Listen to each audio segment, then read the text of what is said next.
if you get a certain part of the industry, those tech or those executives in a room, they'll say, look, I'm all for giving the patients their data, but they're going to be used and abused. People are going to get that data. They're going to give it away. We need to find ways to protect that data. And essentially what they're saying is they can't share the data with me because they think that I'm not sophisticated enough to know how to protect my own data.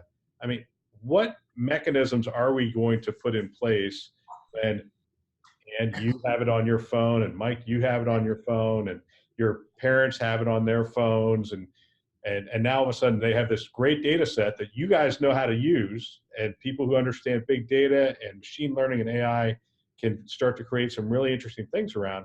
But what they're afraid of is not Wellpepper and the good actors. They're worried about the nefarious actors who are already calling them every 5 minutes to try to get their social security number, now getting access to their entire medical record. At the end of the day, you have to think about whose data is it. If I'm a patient, is it my data or is it somebody else's? And certainly when in our contract, our standard language is that the patient data belongs to the patient. We have license to use it for your care, but it's your data.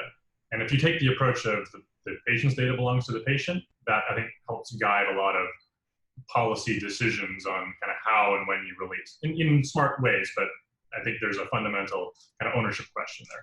So that's interesting though, because Mike, here's the counter argument, because I get too many of these discussions. Not that I agree with the counter argument, but it is a counter argument, which is if I'm sitting here taking notes about you and Ann and how well you're doing on the podcast, just because I'm writing about you, is that your data?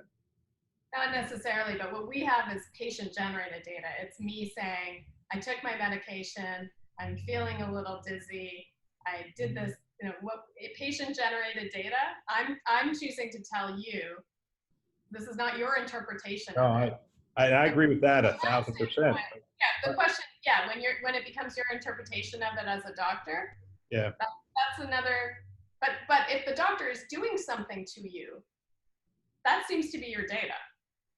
Someone has done something to you, I don't know, that's a tricky one. Then you look at GDPR, the right to be forgotten. Oh yeah. How does that go with medical records? If I want to be forgotten, but then at the same time, medical records actually need to be kept so that we, know what happened.